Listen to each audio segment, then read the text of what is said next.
We'll start things off by adding a double chest. Next, add 9 hoppers going into it. 1 hopper going into it, with 4 more hoppers on both sides. Once that is done, go behind the hoppers and add a 3x9 platform of blocks. The thing we are building right now will be the platform for the minecart with a hopper.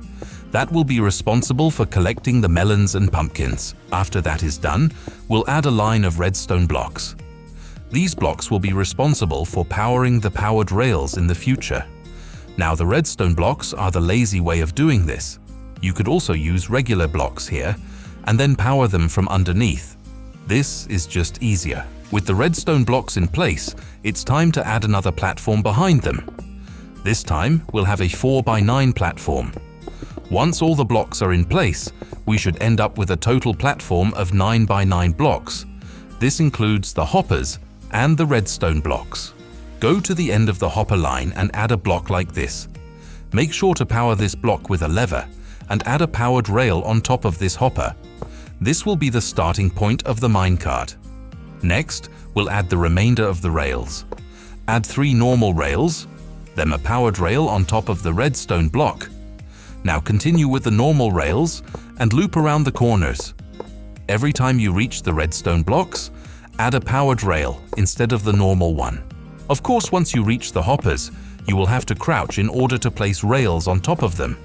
Now simply repeat this pattern until you reach the end. And once we reach it, we'll add another powered rail. Add a block here and power it with a lever, so the powered rail lights up. This will ensure that the hopper minecart loops around the farm constantly and doesn't get stuck. Now we'll be adding the pistons that will be harvesting the melons and pumpkins. Go to the start of the rails, skip the first one, and add 3 temporary blocks above the second rail. Remove the first 2 blocks and use the third one to add normal pistons facing downwards next to it on both sides. Then continue adding a pistons facing down, with a 1 block gap between them. You should end up with 5 pistons for the first layer. These 5 pistons should cover the entire length of the farm. Next, we'll add the second layer. This layer will be 1 block in front of the previous one, but this time the pistons will be covering the gaps from the old layer. You should end up with 5 pistons for the first layer and 4 pistons for the second one. What we are doing is essentially making a checkerboard pattern using the pistons. Simply repeat this process until you reach the end of the farm. The final piston should be directly above the powered rail at the end, and the pattern should look like this. Once all the pistons are in place, it's time to add the dirt blocks that the melons and pumpkins will be growing on. To do that, simply add a 9x9 platform of dirt blocks right above the rails. Once all the dirt blocks are in place, we'll go above the pistons.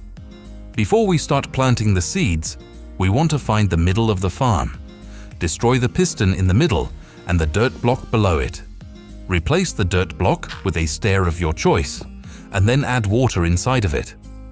This one water source is enough to hydrate the entire 9x9 plot of dirt. With that done, it's time to till the soil in between the pistons and plant the seeds. You can have one farm dedicated to melons and another one for pumpkins. Or you can mix the two inside one farm. While you are planting the seeds, you can also use bone meal to grow the stems to the final stage, as once we build the rest of the farm, they will be hard to reach. Once all the seeds are planted, it's time to add observers above them. The observers will detect the change in the stems when a melon or pumpkin grows, sending the signal to the pistons to harvest them. And thanks to this checkerboard pattern, each stem has 4 spots where they can grow a melon or pumpkin for maximum efficiency. And no matter where they grow, there will always be a piston to harvest them. Once all the observers are in place, it's time to make sure they actually power the pistons. In order to do that, we'll start by adding a block on top of each of the observers. You can use any block for this as long as it's solid. Once all the observers have a block above them, it's time to add the redstone. Place redstone dust on top of every single piston in between these blocks.